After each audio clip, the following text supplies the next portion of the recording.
یعنی چائنا کے strategic interest Pakistan کے ساتھ اس طرح ریلیٹ کر جائیں گے کہ چائنیز خود ڈیسپریٹ ہو کے کہیں گے پاکستان سے کہیں گے کہ we want a strategic alliance with you, جو چاہیے آپ بتائیں ہم آپ کو دیتے ہیں. بیکاز چائنا کے انٹرسٹ کہاں تھریٹن ہوں گے؟ پوری دنیا دیکھ رہی ہے کہ U S grand strategic objective جو 21ویں صدی کے ہیں، اس میں بہت بڑا آبجیکٹو انسرکلمنٹ آف چائنا اور انسرکلمنٹ آف رشیا.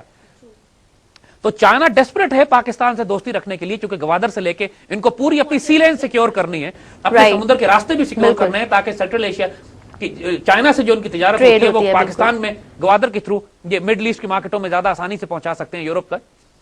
تو بات وہ یہ کرتے ہیں کہ وہ جو آنے والا دور ہے اس کے اندر جو حکمران آئیں گے اور جو پولیٹیکل چینجز آئیں گے، دا فرسٹ ملٹری الائنسز ان کے نارتھ ایسٹ سے بنیں گے، چائنا سے. یعنی آلات حرب و لشکر درکار جنگ ماہر باشد سے مومن بے حد و بے کرانہ، اور اس کے نتیجے میں جنگی لشکر، فوجی ساز و سامان، military hard where and equipment, military technology بے حد مسلمانوں کو ملنا شروع ہو جائے گی، اور بے حساب اتنے فلو کرے گی، انفلو کرے گا ویپن سسٹم، ٹیکنالوجی اور سائنس، JF-17 تھنڈر اور نیوکلیر مسائل ٹیکنالوجی، اتنا کچھ پہنچنا شروع ہو جائے گا کہ یہاں کے مسلمان اوور نائٹ اتنے مضبوط ہو جائیں گے کہ دنیا پھر ان کی طرف نگاہ اٹھا کے نہیں دیکھ سکے گی.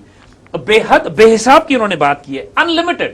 یعنی آپ کیلکولیٹ نہیں کر سکتے ہیں کہ کتنے اکوپمنٹ، کیا ٹیکنالوجیز ہوں گی، کتنے آپ ان کے ساتھ ملٹری الائنسز ہوں گے. چائنا تو ویسے ٹیکنالوجی میں obviously so. اور اگر چائنا کا اسٹریٹجک اسٹیک پاکستان کے ساتھ انوالو ہو جاتا ہے، وہ ایسی لیڈرشپ آتی ہے جو ایک کلیکٹو سیکورٹی ارینجمنٹ ان کے ساتھ ڈیل کرتی ہے، تو پھر نارتھ ایسٹ سے weapon systems and technology and supplies تو ان کے پاس تو تیار رکھے ہوئے ہیں، لے کر آنے والی بات ہے. وہ ابھی چونکہ یہاں پر یہ حکومت چائنا کے ساتھ، ابھی امریکنز کے ساتھ اتنے انوالوڈ ہیں کہ چائنا سے انگیج ہو نہیں رہے. The moment you engage with China, Chinese will open all their doors for you. تو یہ ایک ایکچولی حیرت انگیز ملٹری اسٹریٹجی جو کہ آج کے دور میں اٹ میک سینس، بلکہ اس لیڈرشپ کی جو آگے آنے والی اسٹریٹجی ہوگی وہ کیا ہوں گی. اور یہ اسٹریٹجیز دیکھیے، ہماری تمام جیو پولیٹیکل انالیسس بھی یہی کہہ رہی ہے کہ this is the finest possible strategy جو ہمیں آنے والے دور میں ڈپلوائے کرنی چاہیے. We should get into a collective security arrangement with our north east Chinese neighbour, اور ان کے پاس جو ٹیکنالوجی تیار ہے ہم ان کے ساتھ ملٹری الائنسز کر کے کامن کلیکٹو ڈیفنس ارینجمنٹ کر سکتے ہیں، جو انڈیا کر سکتا ہے روس کے ساتھ اور انڈیا کر سکتا ہے نیٹو امریکہ کے ساتھ. تو ہم چائنا کے ساتھ ایک کلیکٹو ڈیفنس ارینجمنٹ کیوں نہیں کر سکتے کہ ایک ملک پہ حملہ دوسرے ملک پہ تصور کیا جائے گا. تو اسی اور اس کے بعد جس طرح پاکستان نے 70s، اب یہ حکومت چونکہ ڈائنامک حکومت ہوگی، یہ پوری دنیا میں اپنی فورن پالیسی کو ری آرگنائز کرے گی. پہلا کام the whole region will be, دیکھیے ملٹری فوجوں کو جنگ اس وقت لڑنی پڑتی ہے کہ جب آپ کی ڈپلومیسی اور فورن پالیسیز فیل ہونا شروع ہو جائے. 99% کام تو اب صرف فورن پالیسی اور ملٹری الائنسز سے ہی کر لیتے ہیں. بالکل، دشمن کو تھریٹ کرنا ہے، اپنی ایک اگریسو فورن پالیسی ڈیولپ کرنی ہے، آپ نے ایک کوئرسو ڈپلومیسی اپلائی کرنی ہے، آپ نے اگریسو فورن پالیسی بنانی ہے. یہ سارے کام آپ کی ڈپلومیسی سے کیے جا سکتے ہیں. دنیا کا ایک رول ہے کہ you don't get what you deserve, you get what you negotiate. آپ جو نیگوشیٹ کرتے ہیں آپ کو وہ دیا جاتا ہے، آپ کا حق نہیں دیا جاتا. میدان جنگ میں ہاری بھی جنگیں جو ہیں ڈپلومیسی کے ٹیبل پہ لوگ جیت جاتے ہیں. تو یہاں پہ وہ کہتے ہیں کہ جو آنے والی حکومت ہے وہ اتنی اسٹرانگ ڈپلومیسی بنائے گی. اور یہ again this is so common sense. وہ یہ کہتے ہیں کہ وہ آتے ہی اپنے خطے میں عثمان و عرب فارس ہم مومنان اوسط از جذب آنت آئین والے ہانا، ٹرکس، عربس، ایرانی اور سینٹرل ایشیا کے مسلمان اس خطے کی مدد کرنے کے لیے والہانہ آنا شروع کر دیں گے. دیکھیے ایک طرف تو ہم نے ایک چائنیز کلیکٹو سیکورٹی ارینجمنٹ کی بات کی، اس کے بعد مسلم بلاک کی بات ہو رہی ہے، یونائٹڈ اسٹیٹس آف اسلام کی بات ہو رہی ہے. ایک collective security arrangement within the Muslim bloc, starting up from Pakistan, starting up from Central Asia, Afghanistan بھی سینٹرل ایشیا میں شامل ہوتا ہے، starting up from Turks, starting up from Iranians. اب یہ ایک حیرت انگیز کانسیپٹ. ایران، پاکستان اور افغانستان میں تو بغاوت جو ہے وہ شروع ہو چکی ہے. آلریڈی تھریٹن ملک ہے، افغانستان آکوپائڈ ہے، ہمیں تھریٹ کیا جا رہا ہے، ایران کو تھریٹ کیا جا رہا ہے. ٹرکس آلریڈی ہمارے ساتھ تیار ہے، ہم لیڈ کر رہے ہیں. 70s میں ہم نے RCD بنائی تھی، ریجنل کوآپریشن فار ڈیولپمنٹ، وہ پاکستان، ایران، ٹرکی کا تھا جو بعد میں ایکو کے نام سے چلا گیا تھا. بہت عرصے سے 70s ہی کے دور میں بھٹو اور شاہ آف ایران کوشش کر رہے تھے کہ افغانستان کو توڑ کر اپنی طرف لے آئیں، جب سردار داؤد کی حکومت تھی، اور جس کو توڑنے لگے تھے تقریباً ہماری طرف آ گیا تھا کہ جب سوویٹس نے کو کر کے اس کو قتل کروا دیا اور اس کی جگہ پہ کمیونسٹ ریولوشن آئی. خلق اور پرچم پارٹی کی پھر وہ مسلسل حکومتیں تبدیل ہوتی رہی، بالآخر سوویٹ خود بتا 79 میں داخل ہوئے. تو یہ گریٹ گیم اس پورے خطے میں کھیلا جا رہا ہے. بھٹو نے 1974 میں اسلامک کانفرنس کال کی تھی جس میں تمام مسلمان ممالک جو اس وقت آزاد تھے، سینٹرل ایشیا اس وقت آزاد نہیں تھا، یہ تمام مسلمان ممالک آئے تھے شاہ فیصل کے ساتھ مل کر، اس وقت ایک کلیکٹو سیکورٹی ارینجمنٹ بنانے کی، مسلمانوں کلیکٹو اکنامک بلاک بنانے کی بات کی گئی تھی. تو یہ کانسیپٹ تو مسلمانوں میں 70 سے بلڈ ہوئے ہوئے. جنرل ضیاء کے دور میں اس کو عروج پہ پہنچایا گیا تھا. یعنی پوری مسلم دنیا کے ایشوز پاکستان ہینڈل کرتا تھا. یعنی آپ کو یاد ہوگا کہ یونائٹڈ نیشنز میں مسلم دنیا کی نمائندگی کرنے کے لیے پاکستان کو بھیجا گیا، اور یو این میں پہلی دفعہ قرآن پاک کی تلاوت ہوئی جنرل ضیاء کے دور میں.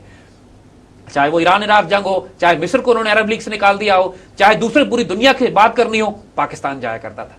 اور یہ وہ رول ہے کہ جو پاکستان کی تقدیر میں لکھا ہوا ہے. اللہ نے ایکسپیریمنٹ کر کے دکھا دیا ہے کہ ماضی میں کر چکے ہو تم لوگ. یہ ہمارے نصیب میں. اللہ نے نیوکلیر پاور بھی ہمیں بنایا ہے. مسلم دنیا کی قیادت بھی ہماری ہے. پوری مسلم دنیا ہمیں دیکھتی ہے عزت اور غیرت کی نگاہ سے. ہمارے حکمران بے غیرت ہیں، ورنہ یہ عزت کا تاج ہمارے سر پہ رکھا اسلام کا قلعہ. ہماری یہ عزت کا تاج اللہ نے دے دیا ہے ہمیں. یہ حکمران نہیں کریں گے، ان سے اگلے کریں گے. میں حکمرانوں کو بد نصیب کہتا ہوں کہ جن کے پاکستان بد نصیب نہیں ہے، یہ بد نصیب ہے. اس لیے کہ اگر ان میں یہ صلاحیت ہوتی کہ اس ساری بات کو، بڑے کھیل کو دیکھ سکتے کہ امت مسلمہ کی قیادت جس کو مل رہی ہو وہ پاکستان لوٹنے میں لگے ہوئے ہیں بدبخت. یعنی ان کی سوچ اور فکر صرف یہاں تک جاتی ہے کہ اس ملک میں ہمیں چند دن ملیں، جتنا لوٹ سکتے ہو لوٹ لو. یہ وہ عزت راس ہی نہیں آتی ان لوگوں کو، کیونکہ وہ نگاہ ہی نہیں ہے. وجود اللہ میاں نے مہر لگا دی، وجود حرام پہ پلے ہوئے ہیں نا، وہ برکت ان کی نہیں ہے. اسی لیے وہ جب حالات بالکل تاریکی میں چلے جائیں گے تو اللہ تعالیٰ پھر اپنے وہ فضل، جب بتا نصر اللہ کی بات لوگ ڈیسپریٹ ہو کے کہیں گے یا اللہ اب آپ کی مدد کب آئے گی، تو اللہ تعالیٰ پھر یہ برکت کرے گا. اور انہوں نے آنے کے بعد immediately we common sense also says کہ جو مسلمان لیڈرشپ آئے گی اس میں آنے کے بعد یہی کرنا ہے. پہلے کلیکٹو سیکورٹی ارینجمنٹ کرنا ہے، پھر مسلم دنیا کو ری آرگنائز کرنا ہے، اس کی قیادت سنبھالنی ہے. ایک طرف آپ ایس سی او کیمپ میں ہوں، ایک طرف آپ اسلامک بلاک کو لیڈ، او آئی سی کو اسلامک بلاک کو لیڈ کر رہے ہوں. یہ وہ ٹائم شروع ہو جائے گا جب پاکستان کی ہاں اور نہ میں دنیا کے فیصلے ہونا شروع ہو جائیں گے. Then you will become the biggest regional superpower in the greater Middle East and Central Asia. Now, اس کے بعد وہ کہتے ہیں کہ جب یہ معاملات شروع ہو جائیں گے تو یہ نہیں ظاہر ہے پھر پاکستان اسلام کے نام پہ بنا ہے، سندھی بلوچی پٹھان کے نام پہ نہیں بنا. تو پوری دنیا سے مسلمان جو ہے پاکستان پہنچنا شروع ہو جائیں گے پاکستان کی مدد کرنے کے لیے. انجینئرز، ڈاکٹر، سائنٹسٹ، پوری دنیا کے جو ٹیکنالوجی اسپیشلسٹ ہیں. دیکھیے امریکہ آج امیگریشن پہ چل رہا ہے، کینیڈا امیگریشن پہ چل رہا ہے. لوگ پوری دنیا سے بہترین لوگوں کو لے کر آتے ہیں اور اپنے ملک میں رکھتے ہیں تاکہ مزید ان سے ترقی ان لوگوں کی وجہ سے ہو. جب پاکستان وہ بیس بنے گا تو پوری دنیا سے لوگ پاکستان پہنچنا شروع ہو جائیں گے. اور اس پر وہ کہتے ہیں کہ عرب اور یعنی جنگلوں اور پہاڑوں سے بھی عرب آئیں گے اور چاروں طرف سے لوگ پہنچنا شروع ہو جائیں گے. اور اس طرح لگے گا جیسے ایک سیلاب آ رہا ہے آگ کا، یعنی بالکل ایک طوفان پہنچ رہا ہے پاکستان کی طرف. حالات ضرور آزمائش والے ہوں گے پوری دنیا میں، لیکن پاکستان کو چاروں طرف سے مدد پہنچنا شروع ہوگی اور اس خطے میں لوگ جمع ہو کر اپنی تقدیر دوبارہ تلاش کریں گے. یہاں پر ہم ابھی روکتے ہیں اور پھر اس کے بعد جو واقعات ہوں گے انشاءاللہ آئندہ آنے والے پروگرام میں. بہت شکریہ زید صاحب. ویورز آج آپ نے براس ٹیکس کی یہ ایپیسوڈ دیکھی. زید صاحب نے دو بہت خوبصورت باتیں کی. پہلی کہ خطے میں ایک میسو چینج آئے گا، اور دوسرا سب سے امپورٹنٹ یہ کہ ہم نا امید نہیں ہو سکتے کیونکہ بہت جلد ایک لیڈرشپ جو ہے وہ ہمارے سامنے ابھرتی ہوئی نظر آئے گی. اور ان دونوں باتوں نے مجھے زید صاحب کو ایک جملہ وہ ہمیشہ کہتے ہیں اس کو دہرانے پہ مجبور کر دیا ہے کہ پاکستان کے سنہری مستقبل کی تقدیر جو ہے وہ لکھی جا چکی ہے. اپنے آپ کو اس کا حصہ بنائیے. اس کے ساتھ ہی براس ٹیکس سے اجازت دیجیے گا. اللہ حافظ.